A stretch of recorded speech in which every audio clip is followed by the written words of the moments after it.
Vos émissions préférées, elles sont toutes sur Radio Grand Lac. Parents autrement, en route vers une parentalité décomplexée avec Pauline sur Radio Grand Lac. Et bonjour à tous, je suis ravie de vous retrouver dans votre émission dédiée à la maternité et à la parentalité sur Radio Grand Lac.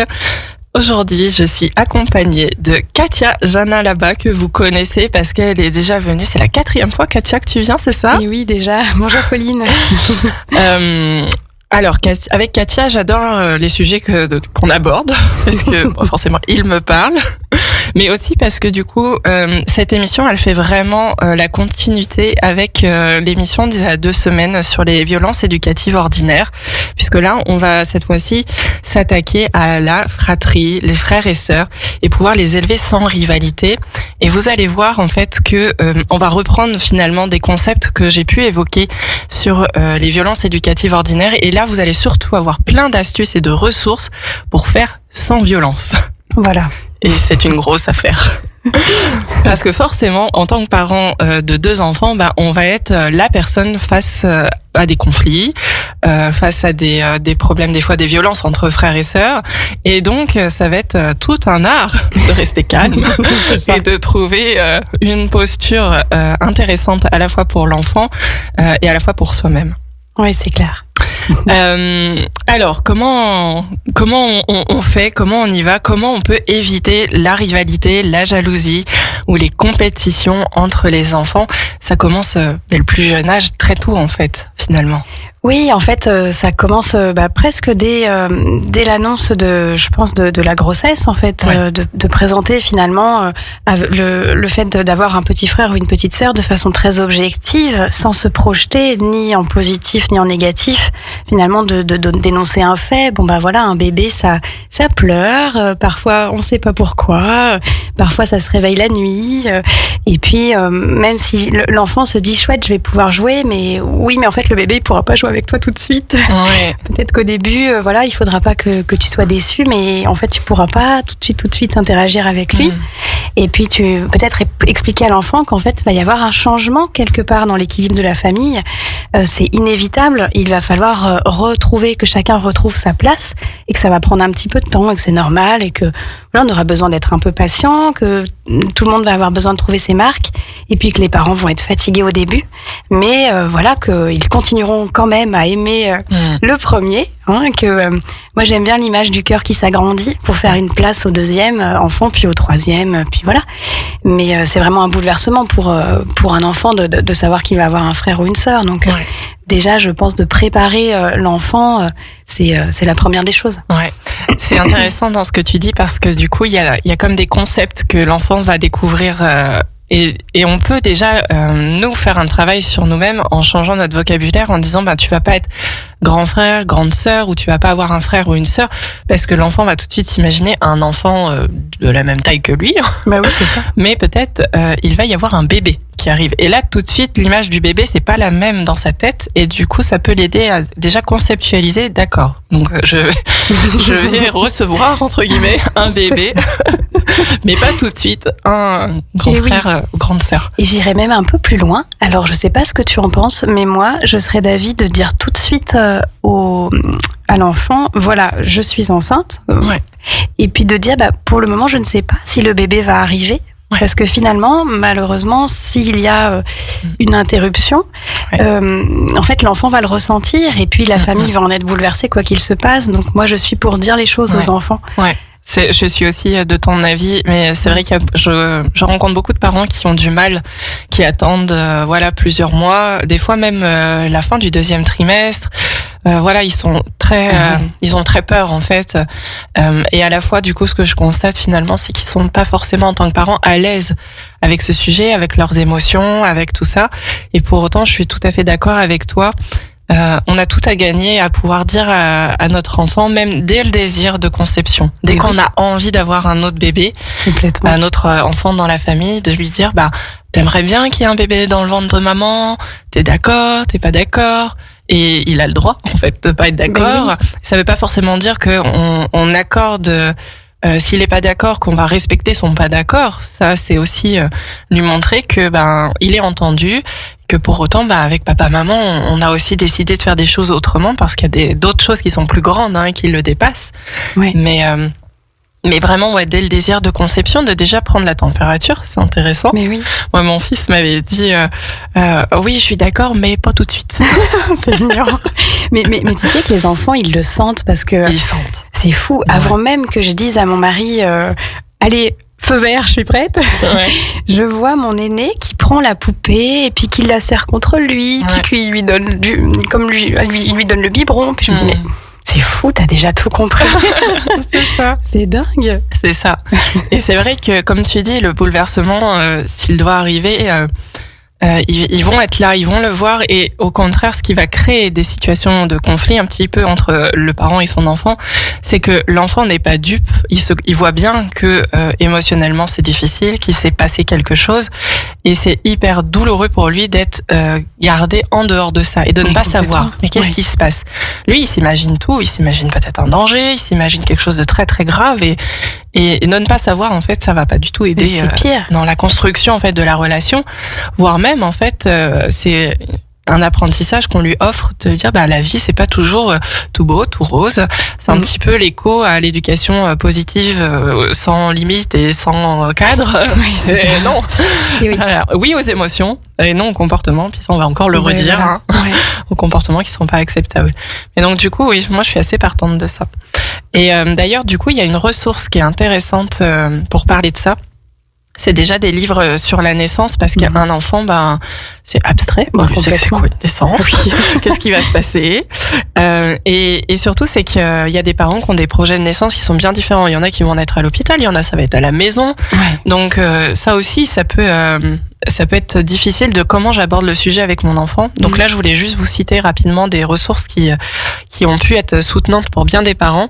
Il y a forcément... tu la connais, Dr Catherine Dolto. Voilà, il y a la naissance et puis il y a attendre un petit frère, une petite sœur. J'aime bien, les deux ouvrages sont différents parce qu'il y en a un, c'est une naissance où on a l'impression que c'est un peu à la maison et l'autre, on voit vraiment le parent qui part à la maternité. C'est ça. Ouais. Et même s'il y a un projet de naissance à domicile, c'est aussi bien d'aborder le sujet que on ne sait pas ce qui peut se passer, mais on peut partir quand même à la maternité. Et je pense que c'est très important de dire que le mot hôpital, ça veut pas dire qu'on est malade. Non, c'est ça, oui. Il y a beaucoup d'enfants à ce moment-là qui commencent déjà à avoir peur. Ouais. Et c'est sûr que dans la construction, l'enfant qui peut-être a peur de maman s'en va à l'hôpital et du coup j'accuse le bébé. Ben oui, c'est logique. Et donc on n'est pas déjà dans une construction d'une relation très sereine et puis apaisée. Exactement. On est déjà dans un conflit. Donc attention aux mots qu'on utilise. Le premier, ce qu'on a dit, c'est qu'on parle plutôt de l'arrivée d'un bébé et on essaye de parler de ce qui va se passer le jour J parce que c'est une étape, l'accouchement est une étape qui transforme une femme et un père aussi, mais aussi le petit frère ou la petite sœur qui est déjà là. Hein. Donc voilà.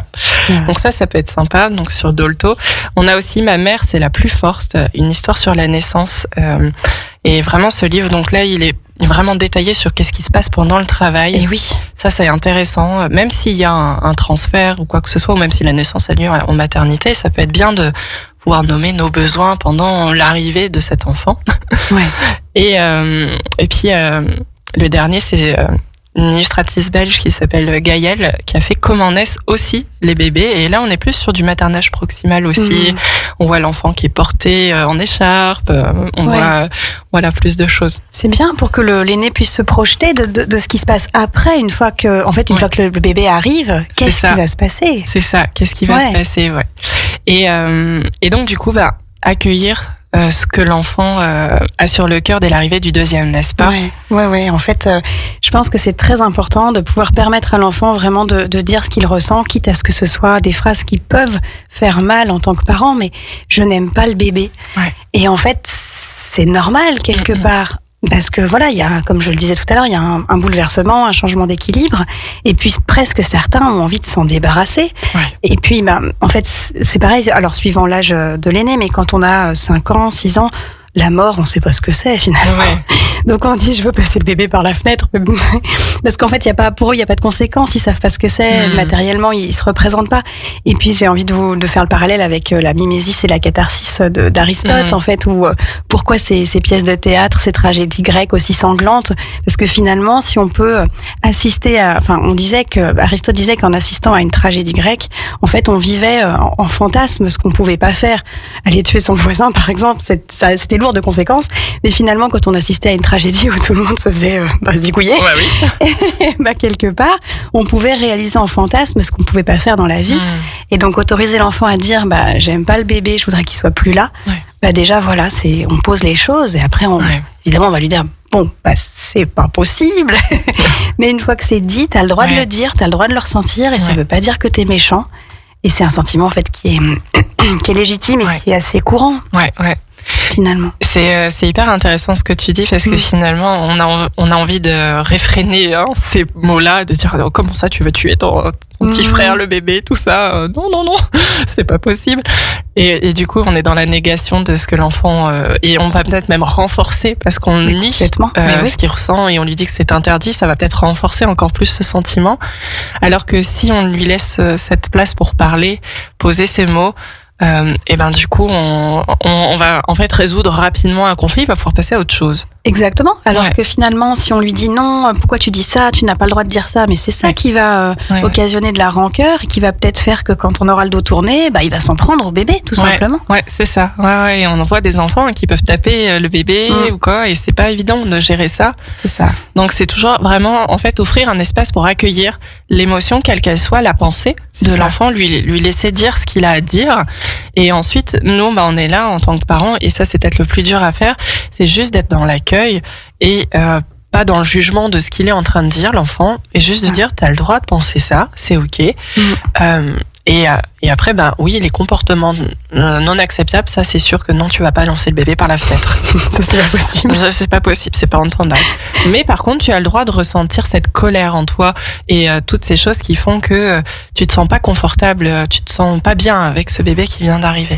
Et en plus, on pourrait aussi se dire, ok, qu'est-ce qui fait que là, tu ressens ça? C'est vrai que j'ai passé beaucoup de temps avec le bébé, j'ai pas été avec toi, t'as voulu me montrer des dessins que t'as fait à l'école, j'ai pas pris le temps de les regarder, peut-être je t'ai pas aidé quand t'arrivais pas à boutonner ta chemise. Et en plus, il y a un livre, il faudrait que je me souvienne du titre, mais qui est génial. C'est une illustratrice japonaise, c'est un livre tout doux, où c'est une petite fille qui se rend compte en fait que sa maman est jamais disponible pour elle. Et donc, c'est vrai que ça fait un peu de peine quand on commence à lire le livre. La petite se débrouille toute seule, donc elle va à l'école avec les cheveux tout et coiffée n'importe comment, enfin voilà. Et en fait, à la fin, on voit la maman qui prend un vrai temps de qualité, rien que pour elle, mais un vrai temps où elle est 100% disponible pour sa fille. Et voilà, on voit que ce temps-là, il va arriver. Et c'est ça qui est génial, je trouve. Ça, c'est super. Mais donc, du coup, dans ce que tu expliques là, ce qui est intéressant, c'est que l'enfant va peut-être aussi être en quête d'attention. Et c'est là que les comportements compliqués vont arriver et on va être mis un peu à mal en tant que parent parce qu'on va avoir envie peut-être de céder aux violences éducatives comme de lui donner une fessée, de le punir, de le mettre au coin, voire même les douches froides et le placard. Ça existe dans certaines familles. Et en fait, encore une fois, on en a parlé la dernière fois, mais offrez un espace d'écoute à votre enfant. J'ai une maman qui me confiait que c'était très difficile et qu'elle avait tout essayé, même la fessée, et que seulement à la fin, elle lui avait demandé, ok, qu'est-ce qui se passe? Est-ce que tu veux bien m'expliquer? Et moi, chacun fait comme il veut, mais pour moi, la première chose à faire, c'est l'espace d'écoute. Parce qu'en fait, et puis la fessée, elle résout rien. Non, ça résout rien. Ça soulage peut-être le parent qui s'est déchargé de sa colère et de son agacement, mais on reste dans un conflit. Donc, et c'est ce que on va redire encore une fois, mais c'est se poser les bonnes questions, n'est-ce pas? Quand un enfant a un comportement particulier pendant une période donnée, qu'est-ce qui se passe? Qu'est-ce qu'il ressent? Qu'est-ce qu'il vit? Et puis souvent, des fois, on se trompe, tout simplement, sur ce qu'il vit. C'est pour ça que moi, mon plus grand qui a 5 ans et demi, je l'ai toujours éduqué dans les émotions. Et ce matin, c'était génial parce que, arrivé au centre de loisirs, je le vois qui se décompose. Alors je lui dis, qu'est-ce qu'il y a? Tu ressens du stress, de la peur? Pas du tout. Il me dit de la tristesse. Je je me dis, mais c'est fou, il a 5 ans et demi, il sait me dire précisément ce qu'il ressent. Ouais. Alors qu'au cabinet, je reçois beaucoup d'adultes qui savent pas vraiment. Ouais. Et là, je me dis, mais c'est génial. Et c'est ça, juste pouvoir permettre à l'enfant de mettre un mot sur ce qu'il ressent. Ouais. Et puis après, c'est OK. Bon, bah voilà, t'es triste. Bon, pour X raisons, on en discute. Mais, et en fait, on voit des enfants qui se chamaillent, mais des fois, ça remonte à une accumulation de choses qu'on pourrait éviter, tout simplement. C'est la marmite qui déborde, des fois. C'est ça. Hein. C'est, oui. Ouais. Et puis, ce que j'inviterais aussi les parents à faire, c'est à se poser la question eux-mêmes, au sein de leur propre fratrie, s'ils ont un frère ou une sœur, comment ils se sont sentis enfants, et même comment ils se sentent encore à l'heure actuelle. Ouais. Parce que finalement, on voit que la façon dont les parents les ont éduqués, ça influe encore sur comment ils sont et leur relation maintenant à l'âge adulte. Ouais, totalement. Pour vous accompagner, du coup, il y a une ressource toujours de l'illustratrice belge Gaëlle, Gaye2le, je l'ai pas nommée, mais comme elle a une orthographe particulière. Et le livre s'intitule « Et moi aussi alors ». Et je trouve que c'est génial parce que dans cet exemple, on voit vraiment le petit frère qui se dit je vais devenir grand frère et je vais avoir un enfant. Et en fait, non, c'est un bébé. Et qui va tout au long de l'histoire pouvoir exprimer que le bébé c'est nul. Voilà. Que parce que maintenant il y a le bébé, il peut plus faire du tambourin, il peut plus jouer, les parents s'énervent contre lui, il est triste, il réveille le bébé. Enfin, il lui arrive plein de choses pas très cool, mais qui sont en fait de toutes les choses qui arrivent à nos enfants à ce moment-là. Et je trouve que c'est un support intéressant pour permettre à la fois nous en tant que parents de prendre conscience de ce que peuvent vivre nos enfants, nos aînés, et à la fois de pouvoir permettre à l'enfant, voilà, comme on lui raconte l'histoire, de dire c'est normal ce que je ressens. Oui, c'est ça. J'ai rien de je suis légitime et donc tout est OK. Et puis ce que j'aime bien, c'est qu'à la fin, on voit l'enfant qui a grandi et du coup ils font des bêtises ensemble. Voilà, c'est ça qui est génial, c'est essayer de les éduquer plus dans un, comment dire, au lieu en fait, parfois on insinue, j'arrive pas à parler, je vais me lever. Parfois, on plante une petite graine de la compète quand le matin ils veulent pas se préparer et on dit allez, on fait la course.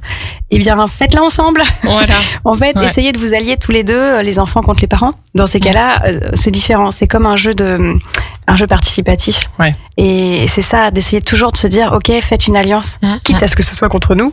Mais au moins, d'un point de vue systémique, c'est mieux plutôt qu'il y ait une alliance, un parent, un enfant contre un autre enfant. Ouais. Ça, c'est pas bon. Mais, donc de pas engendrer finalement de la rivalité déjà par des jeux où les enfants sont dans la fratrie les uns contre les autres. Mais oui, c'est parce que du coup là, on renforce un schéma et ça peut être un peu compliqué, en effet. Et oui, on va le payer par la suite, quoi. C'est ça qui est dommage. Ouais. Ok, donc finalement on rentre dans un système de comparaison aussi entre les deux enfants et que même si c'est humain de vouloir comparer tout ça, faites-le dans votre tête. C'est ça. Mais c'est très dur, hein. Dur. C'est très dur, Parce que là, je me revois encore. En fait, on n'a pas fait de comparaison, mais on s'est émerveillé du plus petit qui a 20 mois, qui arrivait à faire un truc, je sais pas plus ce que c'était. Et je vois mon plus grand qui se décompose à côté. Et là, je lui dis, mais en fait, tu vois, on est fiers parce que ton frère arrive à faire ça et pour son âge, ça nous paraît étonnant. On n'a pas dit, toi, t'étais pas foutu de le faire à ton âge. C'est pas ce qu'on a dit. Mais je lui dis, regarde. Avant-hier, moi, je me suis émerveillée de tes progrès en écriture. Et donc, c'est ça, vous progressez chacun à votre rythme, chacun dans votre domaine. Aujourd'hui, on félicite ton frère pour ce qu'il a réussi à faire, même si à 20 mois, ils sont contre fous. On va se mentir. Et on était hyper fiers de toi hier pour ce que tu as fait. Et je trouve ça génial aussi de se dire, je fais un compliment à l'un, faut que je fasse un compliment tout de suite à l'autre. Pas forcément, finalement. Non, c'est ça, Faisons le compliment au bon moment et puis de la bonne manière. Mais ça, on va en parler aussi. Oui, non, c'est hyper intéressant ce que tu dis. C'est vrai que on a tendance à vouloir peut-être expliquer que à l'enfant que lui aussi il est passé par ces étapes-là et que du coup c'est derrière il n'a pas le souvenir de. Mais pour autant, on risque quoi en fait ? On risque d'abîmer l'estime qu'il a de lui-même en fait. Oui, c'est en fait ce qui est on a tendance à dire oh là là, toi à ton âge tu savais pas faire ça, ou à son âge tu savais pas le faire, ou oh là là, il est précoce. Ouais, alors c'est il va plus vite, il est plus calme, il est plus ci, il est plus ça. C'est ça. Et du coup l'enfant qui entend ça, ça lui fait un peu de la tristesse certainement et Et l'estime de soi, c'est-à-dire l'image qu'il a de lui-même, elle va baisser un petit peu, elle va être altérée ou abîmée. Donc, et c'est ça qui est intéressant de prendre soin, en fait, en tant que parent, c'est avec quelle image il se construit de lui-même. Complètement. Et puis c'est vrai que on a tendance parfois à s'occuper peut-être davantage de l'un et au détriment de l'autre. C'est bien d'essayer d'établir un équilibre, je pense, parce que de toute façon, vous verrez bien, si vous en délaissez un peu malgré vous, votre enfant va vous rattraper avec des bêtises parce qu'il cherche votre attention, tout simplement. Mais j'ai perdu le fil. Je suis fatiguée aujourd'hui. Tu sais quoi, ça va être l'heure de la coupure musicale. Je vais retomber sur mes pattes. Voilà, on va reprendre notre sujet dédié du coup à la fratrie et comment chacun va pouvoir trouver sa place, son rôle et son équilibre dans cette nouvelle famille qui s'est agrandie. Vous êtes sur Radio Grand Lac dans l'émission Parents autrement avec Pauline et Katia. 92.1, les bonnes ondes de Radio Grand Lac. Parents autrement, en route vers une parentalité décomplexée avec Pauline sur Radio Grand Lac. Et nous voilà de retour dans votre émission dédiée à la maternité et à la parentalité.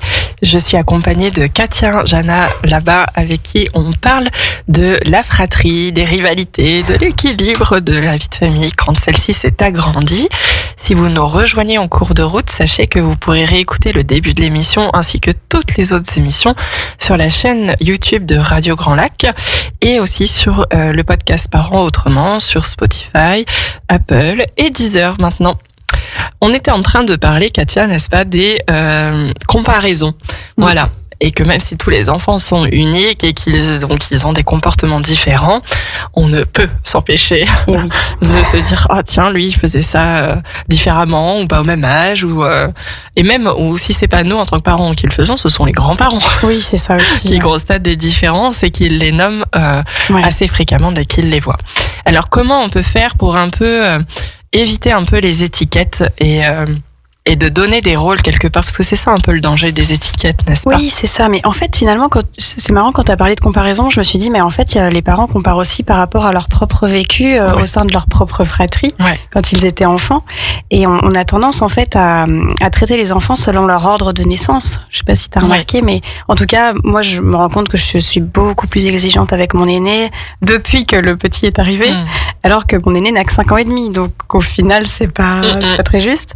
Et j'avais envie de partager aussi un témoignage de parents qui ont fait les ateliers Faber et Maslich et en fait qui disaient voilà, on traite les enfants différemment selon leur ordre de naissance mais aussi selon notre ordre de naissance à nous.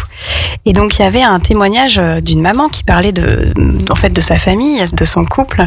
Elle disait moi quand j'étais enfant, j'ai été cette sœur aînée qui a toujours trouvé son petit frère casse-pied. Je devenais donc très susceptible finalement à chaque fois que je voyais mon fils, mon aîné, mon fils, mon plus petit, déranger sa sœur aînée. Et je l'accusais aussitôt d'être casse-pied. Et en fait, elle se dit, j'ai l'impression que je me suis identifiée à ma fille. Et son mari, qui lui, à l'inverse, était le cadet, lui, il s'est identifié au fils, en fait, qu'il voyait comme la victime. Et il disait, on accuse toujours lui, il accuse toujours sa fille d'être méchante avec son petit frère. Donc au final, voilà, chacun a un point de vue différent en fonction de ce qu'il a vécu à lui et compare finalement à sa propre expérience. Et ce qui est beau, c'est d'essayer de comprendre le point de vue de l'autre pour nous faire grandir. Et de pas rentrer dans un conflit de je veux le convaincre qu'il a tort ou que j'ai raison, mais plutôt de se dire c'est intéressant que lui le regarde sous ce regard-là. Moi, je le vois d'une autre façon, mais peut-être que j'ai à apprendre de cette façon dont lui regarde la situation parce que ça va m'aider à prendre conscience de qu'est-ce qui se joue pour moi en fait. Exactement. Et au final, les deux ont raison de leur propre expérience. Exactement. Tout le monde a raison. Exactement. Et c'est ensuite qu'est-ce qu'on en fait de cette prise de conscience-là pour pacifier en fait les relations dans la famille. Peut-être que la mère va se dire je vais un petit peu en effet lâcher la grappe au second parce que il est toujours accusé et c'est peut-être pas juste. Et je peux aussi m'accueillir parce que ça va faire écho à mon histoire personnelle. Et donc c'est aussi légitime ce que je ressens, mais du coup c'est intéressant d'aller le voir un peu plus en détail. C'est ça, et c'est ce que je dis souvent aux parents, c'est que votre enfant n'est pas vous. Donc c'est intéressant aussi d'avoir cette prise de distance, et ça peut être bien aussi de s'interroger quelles étiquettes, quelque part, je donne à mes enfants, ou dans quel rôle, j'ai envie de dire, je les enferme, parce que finalement, c'est toujours le parent, inconsciemment, qui va enfermer son enfant dans un rôle. Et alors, je dis le parent, ou parfois c'est la structure d'accueil. Moi, je vois à la crèche... C'était une micro-crèche, mais sur 11 enfants, le seul qui s'est pris la fenêtre, c'était le mien. Systématiquement, c'est le mien. Et elle pouvait pas s'empêcher de dire « Qu'est-ce qu'il est maladroit, mais c'est Pierre Richard, mais c'est pas possible, mais il s'est encore cogné, mais qu'est-ce qu'il est maladroit ?» Mais arrêtez de l'enfermer là-dedans, parce que finalement, quand on se convainc soi-même qu'on est maladroit, on fait tout tomber, on se cogne, on n'a pas confiance. Donc oui, ça arrive inévitablement. Ce qui est intéressant de nommer peut-être, c'est que on s'adresse à des enfants qui sont très vulnérables parce que leur cerveau est en construction, il n'est pas encore mature. Donc, ils vont se construire avec la perception des autres d'eux-mêmes. Donc, si une figure d'attachement, quelqu'un qui s'occupe au quotidien de lui répète sans cesse qu'il est maladroit, ça commence à rentrer dans l'estime de lui-même qu'il a. Dans ses caractéristiques, c'est par exemple, je suis aimé, je suis gentil, je suis maladroit. Et donc, il va inconsciemment continuer à être maladroit parce qu'il répond à une croyance qui s'est enregistrée dans son cerveau. Donc, c'est hyper important on peut pas empêcher certaines personnes de le dire. Ça, ma foi, voilà. Par contre, moi, je sais, parce que ça arrive aussi à mon fils aîné, je reprends toujours avec lui. Voilà. Pour pas que cette croyance s'installe et je lui dis, oui, ça arrive de faire des maladresses. Est-ce que tu es maladroit dans ton entièreté? Non. Je pense que des fois, peut-être que t'as un peu de fatigue et que du coup, quand t'es fatigué, c'est plus difficile de faire certains gestes ou de faire attention. Et puis, c'est comment tu peux en prendre soin de cette maladresse peut-être qui est là de temps en temps. Et puis, moi aussi, ça m'arrive d'être maladroite. Oui, c'est ça. Et on dédramatise, et là on n'est pas en train d'enregistrer en fait une croyance qui va être limitante. Mais complètement, parce qu'au final, moi c'est un peu l'étiquette qu'on m'avait mise, et j'ai toujours cru, je disais toujours aux gens, je fais attention parce que je suis maladroite. Mais en fait non, depuis que j'arrête de me dire ça, je ne fais plus rien tomber. Exactement. Donc voilà, et c'est un peu des fois on dit aux enfants, arrête de faire ton patron, ou de faire ton dictateur, ou arrête de faire comme ça, voilà. Mais au final, c'est là qu'on les enferme dans un rôle, quelque part. Et on leur colle une étiquette, et ils vont avoir du mal à s'en défaire. Et j'ai tendance à dire que mon second est un peu brut, mais finalement non, il a 20 mois, c'est normal, c'est tout. Il a juste 20 mois et... Il a un tempérament, un caractère qui lui est unique et qui est peut-être différent de son frère, ça c'est certain. Et mais ensuite, je crois que la seconde information qui est importante, c'est que ce sont des explorateurs. Et que du coup, ils vont peut-être explorer un comportement plus brut, etc. Mais parce qu'ils sont en construction et que du coup, c'est une expérience qui leur est nécessaire pour continuer à bien se construire et puis à peut-être être moins brut après. C'est exactement comme l'exemple de j'ai envie de passer le bébé par la fenêtre. On a tendance à réfréner ça, mais on a aussi tendance à réfréner les comportements qui ne nous plaisent pas chez nos enfants. Et pourtant, peut-être que ça leur est utile et nécessaire pour pouvoir atteindre, nous, le résultat qu'on aimerait. Voilà. Complètement. Tu sais, je sais pas si j'avais déjà parlé de ce livre Chasseurs-cueilleurs parents, mais non, je crois pas. Il est génial. C'est une femme qui, je crois qu'elle est aux États-Unis avec sa fille de 3 ans, elle s'en sortait pas. Elle est ethnologue et donc elle est partie vivre avec sa fille dans des contrées lointaines pour aller voir comment ça se passe dans des peuplades ancestrales. Donc elle est partie en Arctique, elle est partie en Afrique et en Amérique du Sud. Et en fait, elle s'est nourrie de la façon dont ils éduquent leurs enfants, qui est vraiment très différente de la nôtre. Et ça m'a fait penser à un exemple, en fait, où elle laisse vraiment l'enfant faire sa propre expérience. Et ce livre, il me fait un bien fou des fois quand je suis un peu fatiguée, j'ai du mal à supporter les enfants. Parce qu'un jour, j'avais dit à mon plus grand d'arrêter de courir dans le salon et de se jeter sur la baie vitrée. Et là, qu'est-ce qu'il fait? Il recommence. Je me dis, mais c'est pas possible, il se fout de moi. Mais comme je venais de lire ce magnifique livre, je me suis dit, mais non, il fait son expérience. Donc il a recouru 3 fois jusqu'à ce qu'il s'arrête à la bonne distance et qu'il n'en plafonne plus la baie vitrée. Et après, c'était terminé. Maintenant, il peut courir sans en plafonner ma baie vitrée.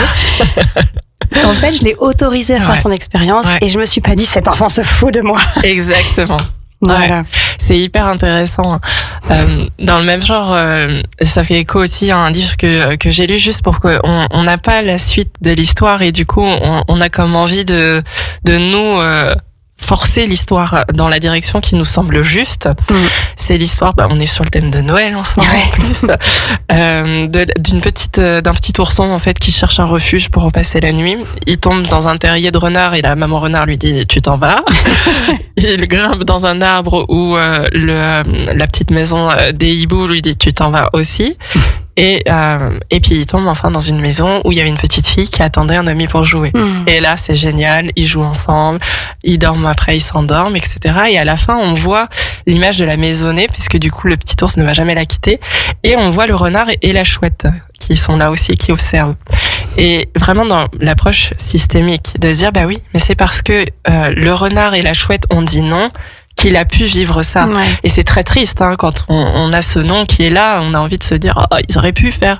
Ouais, oui, mais s'ils avaient fait autrement, ils n'auraient jamais rencontré cette personne-là. C'est ça. Et c'est exactement pareil dans les comportements qui peuvent nous agacer. Peut-être que ces comportements-là, en fait, sont nécessaires pour atteindre quelque chose qui est beau après. Ouais, c'est ça. Donc, laissez-le un peu explorer dans un cadre sécuritaire, on est d'accord? Si on se rend compte qu'au bout de 10 fois, il continue de se mettre la tête dans la vitre. Voilà. Mais, ou du moins de les accompagner pour rendre l'expérience un peu plus en sécurité. Ça, c'est intéressant. Il y avait un truc important qu'on a dit en première partie, c'est comment du coup les complimenter sans porter de jugement, le jugement qui va encourager la jalousie. C'est important ça. Et oui, c'est important. Et en fait, c'est important même que vous ayez un ou plusieurs enfants. Finalement, moi, j'encourage vraiment à avoir un compliment, descriptif. C'est-à-dire qu'à partir du moment où on dit ça c'est beau, ça c'est bien, on est déjà dans un jugement, dans une évaluation. Ouais. Et l'enfant à qui on a dit une fois c'est beau se dit mais est-ce que je vais réussir à refaire le même dessin finalement la prochaine fois? Ça met une pression, un niveau d'exigence, alors que par exemple quand il vous apporte une croûte, voilà, on sait pas trop des fois. Oui, c'est magnifique. En fait, si vous décrivez, tu as fait des cercles, je vois que tu as fait des tu as fait des tu as utilisé telle couleur. Oui, voilà. Et c'est super. Je vois que tu as passé beaucoup de temps, tu as mis tout ton cœur, tu t'es beaucoup concentré. Qu'est-ce que tu as voulu représenter? Et puis finalement, l'enfant, il va se complimenter de lui-même. C'est ça qui est génial. Une fois, mon grand m'a dit, t'as vu, maman, je suis un artiste. Ouais. Génial. Donc ça, c'est pour l'histoire du dessin, mais finalement, complimenter sans jugement, c'est ça, c'est dire, je vois que tu t'es beaucoup investi, tu vois, tu as progressé, c'est super, tu t'es donné du mal, parce que induire la notion de c'est bien ou c'est beau, c'est un jugement, et puis finalement, si vous dites c'est bien à l'un, l'autre va vous demander et moi. Ouais. J'ai remarqué des fois, je dis tes petits cheveux de bébé en parlant de mon plus petit, et mon fils à côté, mon plus grand. Et moi, mes cheveux, ils sont bouclés. Je sais pas. Vous n'avez pas le même type de cheveux, donc finalement, je lui explique que décrire les cheveux de son frère n'enlève rien à sa chevelure à lui. En fait, ce sont deux choses complètement différentes. Ouais. Et puis. Je trouve ça bien d'essayer, comme je disais tout à l'heure, de complimenter au bon moment, de valoriser, d'être sincère dans le compliment, parce que ça, les enfants, ils le sentent. Donc c'est pour ça, quand on lui dit « c'est magnifique », sans regarder le dessin, en disant « oui, allez hop », il le sent, que c'est...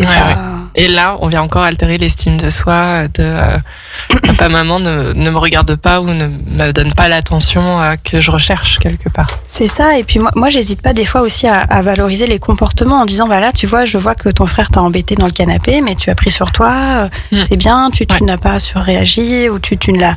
Parce que j'essaie de lui dire que dans la cour de récré, il peut se défendre, du moins si on l'attaque physiquement, il peut repousser avec la main. Mais je lui dis, mais si tu fais ça avec ton frère qui a 20 mois, en fait, ça va pas le faire. C'est âge approprié. Voilà. Mais alors, pour lui faire comprendre ça, c'était pas évident. Voilà, on marche. De toute façon, être parent, c'est ça. C'est un apprentissage de tous les jours. C'est du bricolage éducatif. On est d'accord. Et puis, on essaie de garder une certaine logique. Donc ça, c'est hyper intéressant. Et surtout, du coup, rester dans l'écoute de son enfant. Ce qui m'est venu, c'est que le sujet de la rivalité et de la jalousie entre frères et sœurs, c'est pas comme un apprentissage où une fois que c'est fait, c'est bon, c'est acquis, on n'en parle plus. C'est quelque chose qui va revenir en fait tout au long de jusqu'à ce qu'ils soient adultes et même tout au long de leur vie quelque part. Parce que va y avoir des périodes qui vont susciter ça. Par exemple, quand les deux enfants vont se retrouver dans la même école, ça peut être comme compliqué de gérer, surtout s'ils se suivent de très près, voir qu'ils aient les mêmes amis. Ça peut être des sujets. Bon, la puberté, l'adolescence, ça va rajouter hormonalement des choses et des prises de conscience qui vont peut-être avoir des réactions envers le frère ou la sœur. C'est un sujet qui est évolutif et qui va nécessiter une attention particulière. Mais prendre des temps de qualité. Voilà, individuel. C'est ça. Ça, je pense que c'est quelque chose que tu recommanderais. Oui, moi je trouve que c'est indispensable d'essayer d'avoir un temps, mais même 5 minutes, 10 minutes. Des fois, les enfants, ils ont pas besoin de plus. Je sais pas si ça t'est déjà arrivé, mais moi j'étais en train de lire à un de mes 2 enfants, puis finalement, il m'a laissé pour aller jouer avec son frère. En fait, ils sont... Bon voilà, ça lui suffisait. C'était suffisant, mais des instants vraiment précieux de « je suis 100% avec toi ». Et pas en train de faire autre chose, pas en train de penser à mon linge que je dois étendre, à mes courses que j'ai pas faites, ou voilà. Et puis je voulais rebondir sur ce que tu disais aussi. Souvent, on a tendance à vouloir, à chercher à tout prix à ce que les enfants s'entendent. Mais finalement, pourquoi faire ? Après tout, ils ont le droit aussi parfois de se dire, en fait, j'en ai marre. Et puis dans ces cas-là, on peut leur proposer. Ou c'est ça l'idée, c'est qu'ils trouvent leur solution par eux-mêmes. Mais s'ils n'y arrivent pas forcément, juste dire, vous pouvez aller chacun dans une pièce différente ou faire une activité différente. Ils ont le droit de ne pas s'aimer. Par contre, ils doivent se respecter. C'est ça. Et c'est ce qu'on verra peut-être dans la dernière partie, voilà. Ça fait le lien. Mais un temps de qualité avec chacun, ça peut être juste de quoi tu aurais envie. J'ai envie que tu joues avec moi dans ma chambre. Est-ce que tu veux que je te lise un livre ? Alors maintenant, ils font la queue tous les deux avec leurs bouquins. C'est trop mignon. Mais j'arrive à dire à mon plus petit, tu lis de ton côté pendant que je lis à ton frère, et ça fonctionne finalement. Donc, voilà, et maintenant c'est le plus grand qui lit au plus petit aussi. Ça c'est chouette. Ça. C'est mignon. Ouais, carrément. Et toujours d'être dans le dialogue avec son enfant régulièrement, de lui demander comment il se sent dans la famille, avec le petit frère ou la petite sœur qui est là, et de laisser la porte ouverte à peut-être qu'il se sente en confiance. Du moins, c'est vraiment ça aussi, de garder la confiance de son enfant pour qu'il puisse oser nous dire t'es peut-être toujours avec la petite sœur et moi j'aimerais bien avoir un moment avec que toi. Et de définir ensemble ce serait quoi ton moment avec que moi, qu'est-ce qu'on ferait. Oui, et si on peut pas lui accorder tout de suite, quand est-ce que tu voudrais que ce soit ? Voilà, c'est ça, on le planifie, on le note quelque part, même s'il sait pas lire, il voit que ça a été écrit. Et donc du coup il sait que ça c'est son moment à lui avec le parent, et ça c'est cool. Et puis moi je préfère éviter de forcer le plus grand à prêter ses jouets. En fait, c'est ses jouets, c'est son espace à lui. Donc, s'il n'a pas envie... il a le droit de ne pas avoir envie, et l'autre doit respecter ça. On est sur le consentement. C'est ça, encore une fois. Qui est quelque chose de très complexe. Et comme les parents ont du mal à accompagner le consentement parce que c'est quelque chose qui est récent, moi je croise énormément plus de parents qui, quand par exemple à un parc, ma fille veut jouer avec quelque chose qui ne lui appartient pas, le parent tout de suite c'est prête, voyons, toi tu l'as tout le temps, etc. Alors que non, c'est l'inverse. Il a le droit. Attends, il connaît pas cet enfant. C'est ça. Est-ce que nous on prêterait nos affaires à un inconnu est-ce que vous prêtez votre téléphone à un inconnu quand il passe ? Allez, prête.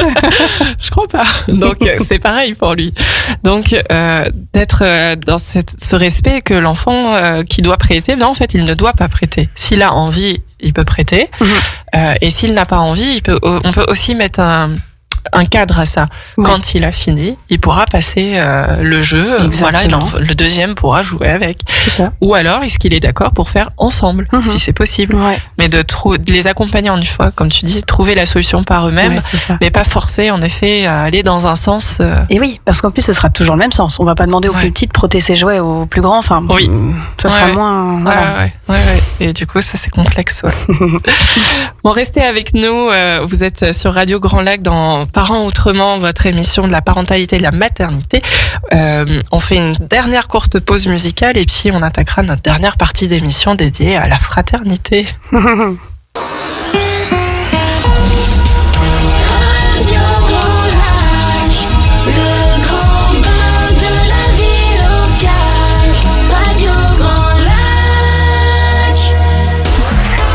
Parents autrement, en route vers une parentalité décomplexée avec Pauline sur Radio Grand Lac.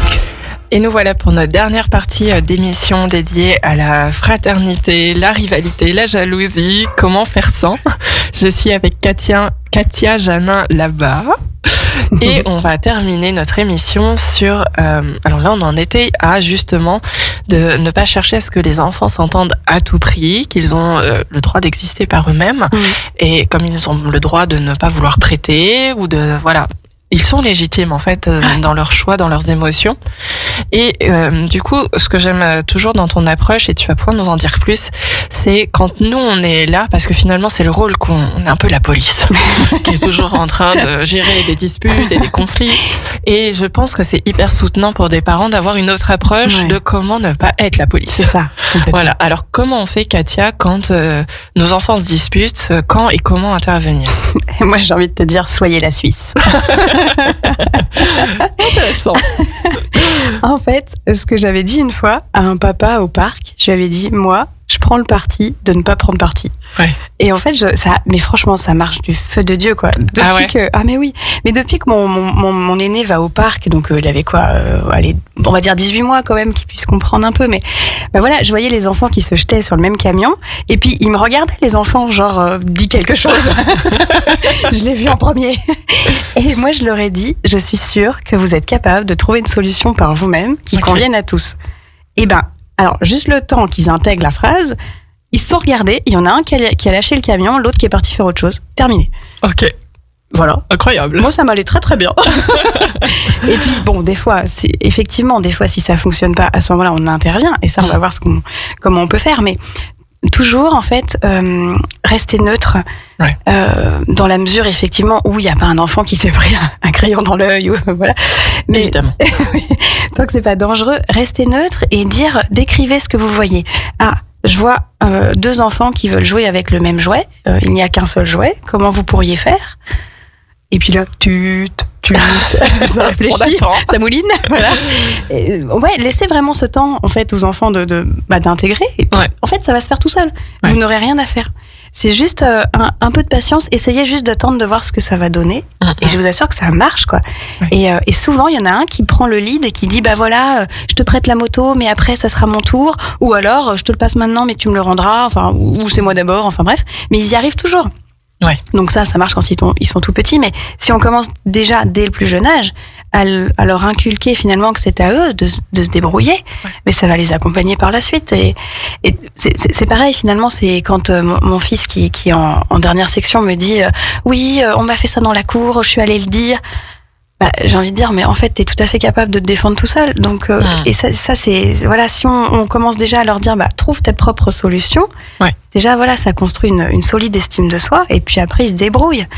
Et puis, bon, dans le cas où vraiment on voit que ça dégénère, on peut dire, alors, je vais vous proposer de changer d'activité parce que je ne voudrais pas qu'un enfant soit blessé. On n'est pas en train de dire, toi là-bas, lâche les cheveux. C'est ça. Voilà. Non, voilà, on est neutre. Bah écoutez, on va faire autre chose parce que je voudrais pas qu'un enfant soit blessé. Ou puisque je vois que c'est compliqué, bah on va s'arrêter là, on va changer d'activité. Donc soit ils se calment parce qu'ils ont envie de jouer à ça, et voilà. Soit vraiment c'est pas possible, c'est trop électrique, faut les séparer, mais on le fait en douceur. Et puis à ce moment-là, s'il y a un enfant qui a été blessé, on continue d'être dans la description. Je vois que ton frère pleure, qu'est-ce qu'on pourrait faire pour le consoler? Je vois qu'un enfant a été blessé, je vois que ton frère a reçu un coup. C'est pas du tout la même chose que de dire pourquoi tu lui as encore tapé dessus, c'est toujours pareil. On a envie de dire ça. Mais ça c'est pareil. Si en fait il y a un comportement qui est systématique, toujours le même enfant qui s'en prend à l'autre de façon violente, ça note quand même d'un quelque chose qui ne fonctionne pas bien. Donc là, on peut se dire, bah, qu'est-ce qui dysfonctionne? Qu'est-ce qui se passe pour cet enfant-là? Quelle est l'étiquette sous-jacente peut-être qu'on lui a mise? Dans quel rôle s'enferme-t-il? Est-ce qu'on a tendance à se liguer contre lui au sein de la famille? Voilà, c'est pas cool en effet. Mais il faut en prendre conscience. Voilà, il y a toujours une raison. Il y a aucune raison pour qu'un enfant s'en prenne toujours à l'autre et qu'il vienne lui chercher des poux dans la tête. Voilà. Enfin, à partir de quel âge? Alors, moi, je me dirais que, en fait, dès le plus jeune âge finalement, parce que si tu veux, je sais pas si je te l'avais partagé cette anecdote, mais je me disais c'est quand même bizarre parce que notre deuxième, alors c'est normal qu'il se comporte pas comme le premier, mais quand même il hurle. Alors je me suis dit il a un problème auditif, faut que j'aille consulter. Pas du tout. En fait, j'ai dit à mon mari, on pensait qu'on lui accordait énormément d'attention, et en fait non. Je lui ai dit mais en fait cet enfant, mais personne s'en occupe. Enfin, je caricature un peu, mais il vient me voir pour lire un livre, je l'envoie promener en disant j'ai pas le temps, je suis en train de faire la cuisine. Il veut que je lui démonte un jouet, non j'ai pas le temps, je suis en train de faire autre chose. Et en fait, je passe mon temps à le rembarrer. Et à partir du moment où je vais accorder un peu d'attention, mais une vraie attention, ces fameuses 5 minutes sans cuisine, ni vaisselle, ni quoi que ce soit. Complètement. Et ben il a arrêté de venir embêter son frère, il a arrêté d'être dans mes jambes au moment où je cuisine. C'était toujours inapproprié, mais finalement parce qu'il demandait de l'attention. Donc en prenant un petit peu de hauteur, et il y a aussi des choses. Par exemple, mon plus petit, il a tendance à mordre son frère, mais en fait c'est un bisou. Il veut lui faire un bisou. Alors j'explique à mon aîné, tu vois là, en fait il sait pas faire. Il voulait te faire un bisou, donc effectivement c'est pas agréable. Donc je vais lui expliquer qu'on fait pas ça. Alors je lui dis, je suis pas sûre qu'il entende très bien à son âge, mais et des fois aussi je vois mon plus grand qui s'installe dans le canapé avec un puzzle. Alors déjà je suis un peu dubitative, est-ce que le puzzle est vraiment le meilleur endroit, enfin le canapé je veux dire, voilà. Et puis il me dit non, il vient m'embêter tout ça. Alors qu'est-ce que tu pourrais faire? Je vais me mettre sur la table. Bonne idée. Voilà une idée qu'elle est bonne. C'est merveilleux. Et là, on le renforce. Bonne idée. Oui, c'est ça. Et comme ça, vous avez la paix pour le reste de la journée. Il vient pas vous voir toutes les 2 minutes. Il me fait ça. En fait, débrouille-toi, j'ai envie de te dire. Tu sais que ton frère a cet âge-là. Tu sais qu'à cet âge-là, il va venir t'ennuyer. Qu'est-ce que tu pourrais faire? Et voilà. Et ça revient aussi sur... quand on dit les enfants sont pas obligés de s'entendre, des fois mon plus grand il ferme la porte de sa chambre parce qu'il veut être tranquille. À moi aussi d'empêcher le petit d'insister et d'y aller. Et voilà, mais leur autoriser à avoir des espaces rien qu'à eux. Carrément. Génial, c'est des belles pistes en effet de résolution de problèmes que tu nous offres et j'espère que vous pourrez les appliquer. Une autre astuce, parce que des fois ces beaux conseils, ces phrases qui sont vraiment soutenantes, on a du mal à s'en souvenir dans l'instant. C'est du coup d'imprimer un petit... nous on a fait ça, je les ai trouvés, c'est Little Ben Bao qui les fait. Faites-moi un message si elles vous intéressent, ces affiches-là, avec les règles de vie de la maison. Et ça c'est super parce que à la fois ça nous rappelle nous en tant que parents qu'est-ce qu'on peut faire, on peut vraiment customiser, et à la fois ça nous permet d'aider nos enfants à mieux se construire. Et notamment il y a il est interdit de taper. Voilà. Ça, on est d'accord. Il y a aussi le côté de je n'utilise pas mes mots pour faire du mal. Là, bizarrement, c'est un adulte qui crie sur un enfant parce que c'est plutôt dans ce sens-là que ça marche. Et donc, ça aussi met un petit peu sur le piédestal, ça descend le parent de son piédestal, de dire moi aussi, je suis en train d'apprendre à être un bon parent. Des fois, je fais des erreurs et du coup, moi, je leur dis clairement, vous avez le droit de me montrer le pictogramme de l'affiche pour me rappeler que je dois pas utiliser mes mots pour faire du mal, quoi. Et derrière, il y a une séance de pardon, j'exprime davantage ce que je ressens, etc. Donc, c'est intéressant. Et puis il y a aussi le quand on voit une personne qui pleure, on lui propose un câlin si elle est d'accord, par exemple. Et ce sont des choses mais qui vont aider. Il y en a aussi pour la cuisine, voilà, des choses évidentes, mais comme on ne joue pas à lancer des objets autour de la marmite sur le feu, c'est un peu dangereux, ou de grimper sur les meubles. Bon, je pense qu'elle l'a fait en fonction de ce que faisaient ses enfants. Mais du coup, c'est juste l'invitation que je vous lance, une perche un petit peu de entourez-vous dans votre quotidien d'affiches visuelles que les enfants vont avoir plaisir à regarder, qui vont leur parler, et à la fois vous aider et vous soutenir à bien appliquer des nouveaux concepts, parce que ce sont des nouveaux concepts. On n'a pas été éduqués comme ça. C'est vrai. C'est vrai. Sinon, on n'en serait pas là. Et donc, ça peut être compliqué, en effet, de vraiment passer à l'action. Ça nous demande un effort. Souvent, ça va être je m'en souviens, mais après. Elle avait dit ça, et puis j'ai oublié. Et donc, mettez-les quelque part, écrivez ces phrases sur un espèce de pense-bête dans les lieux de conflit à peu près connus de votre maison, pour vraiment vous aider à pouvoir passer sur ça et à plus être dans ces schémas-là habituels, en fait. Et c'est aussi comme ça que sont construits les livres Faber et Maslich avec des mémos à la fin de chaque chapitre. Trop bien. Et je trouve ça vachement bien avec des BD aussi qui permettent de... Alors, le livre du coup qui a vraiment aussi inspiré l'émission, je pense que vous pourrez aller plus loin en le lisant, c'est Frères et sœurs sans rivalité de l'approche Faber et Maslich. Voilà, j'adore. Manuel de survie pour une famille plus sereine. C'est tout à fait ça. On est d'accord. Ouais. Donc, n'hésitez pas à vous le procurer parce que du coup, dedans, vous retrouverez des tips et même plus, puisque là, c'était quand même un format assez court. Oui. Et puis surtout, si jamais vous aimez l'univers de Katia, vous pouvez toujours prendre un rendez-vous en présentiel ou en visio avec elle, mais vous pouvez aussi écouter son podcast qu'elle s'est lancé. Et oui. Alors, dis-nous le nom de ce podcast. C'est Apprentissage, donc en 2 mots. Ouais. C'est un podcast qui est dédié aux parents et aux professionnels de l'enfance où j'explique vraiment mon métier de psychopédagogue et de consultante éducative et familiale. Et j'ai choisi le terme apprentissage parce qu'au final, autant les enfants que les parents qui viennent me voir finalement découvrent un peu qui ils sont et ils passent du statut d'apprenti, celui qui est novice, à celui de sage, celui qui se connaît lui-même. Et le parent du coup connaît mieux son enfant une fois qu'on a fait quelques séances. Donc voilà, il est disponible comme le podcast de l'émission sur les plateformes d'écoute. Apple, Spotify, Deezer, YouTube aussi. La totale. Génial, il y a déjà 2 épisodes, donc ça c'est chouette.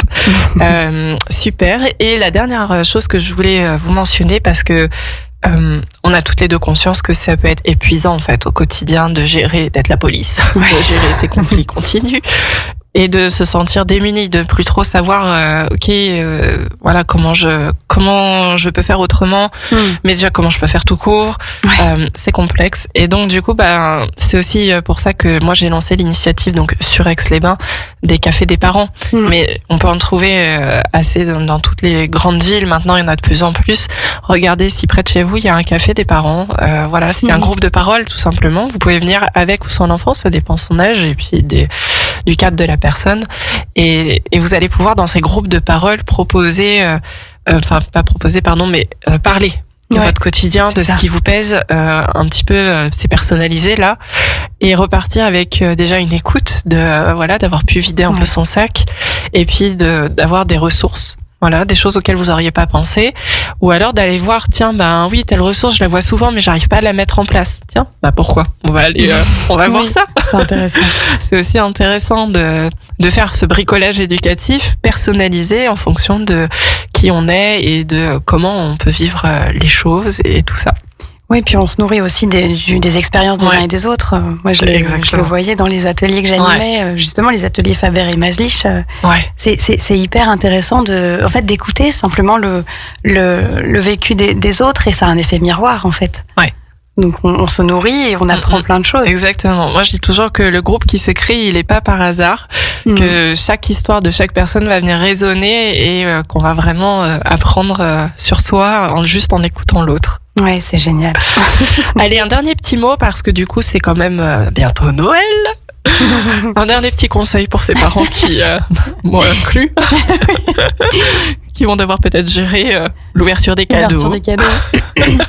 Le constat de il a un truc que moi je voudrais, je l'ai pas eu. Alors voilà.